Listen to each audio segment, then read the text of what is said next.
We're back with our esteemed panel. Claire, I want to bring you in on this. This is an excerpt from This Will Not Pass, Trump, Biden, and the Battle for America's Future. It's a new book by Jonathan Martin and Alexander Burns. It's out May 3rd.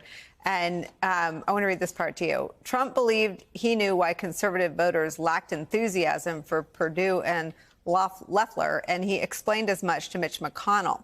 Brian Kemp, the governor of Georgia, had defended the election as safe and secure, even though Biden won his state by a small margin. Voters would not stand for this, Trump believed, and neither should Perdue and Loeffler. Mitch, he said, these guys are going to lose if they don't get Kemp to change his position on the election.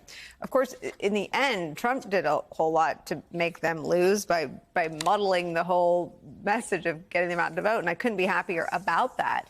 But this tortured relationship with Mitch McConnell has an ominous echo now that McConnell has said he'll vote for Trump if he's the nominee in 2024. Well, McConnell can't stand Trump. And McConnell doesn't want to vote for him in 2024. He wants him to be in the rearview mirror. And McConnell, I think, has been very concerned about the whole coup attempt and everything that happened that day. Now, I am not here to tell you Mitch McConnell is a great guy and doing the right thing. He's trying to stay in power. And he probably was so angry because Trump is the one who lost those Senate elections. Trump is the one who delivered the Senate to the Democratic Party. And Trump may, in fact, allow the Democrats to hold on again with some of the endorsements he's made. But make no mistake about it, McConnell is not a fan. That's why if you want Trump's endorsement, you have to say you won't vote for Mitch McConnell as leader.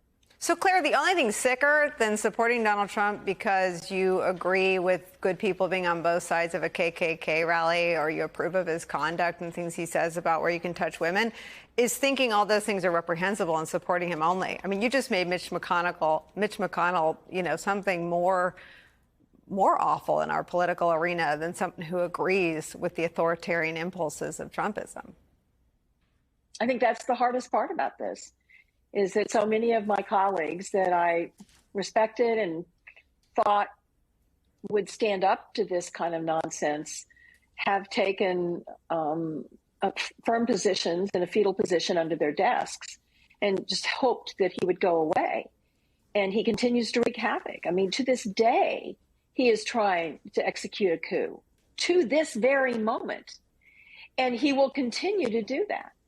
And it's, in my recollection, the first leader of this country who went out of his way to, in fact, polarize the country, to divide us. That's what he wanted to do. And so the only way this gets knitted back together is for people of courage like Liz Cheney to stand up and say the emperor wears no clothes. Well, Mitch McConnell sees the world the way Liz Cheney does. Why not give her some backing? Why not throw her a bone and say, yeah, I think anyone with information about the coup plot should go talk to the committee, Kevin McCarthy or Jim Jordan or the coup plotters themselves. I mean, why not be part of the effort to get rid of Donald Trump at the polls by showing him for who he really is? Listen, I really am a little uncomfortable of having the position trying to explain these guys, but I will take this. It's like going undercover, right? Like if you've seen them in in the bathroom, like you can tell it's like what they just like us. They just support Trump. I feel like a criminal defense lawyer that got the short straw here, but I mean, here's what I will tell you.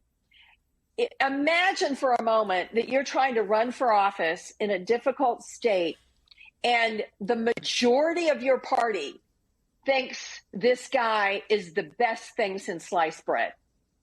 The majority of Mitch McConnell's party thinks Trump won the election. They think he was just fine as a president. They'd like to see him as president again. So he is trying, not very successfully, to do the splits and try to quietly behind the scenes push a sense of normal standards for a Republican Party that believes in free and fair elections versus not losing his credibility with his caucus or an ability to ever get reelected in a party that is worshiping a big liar.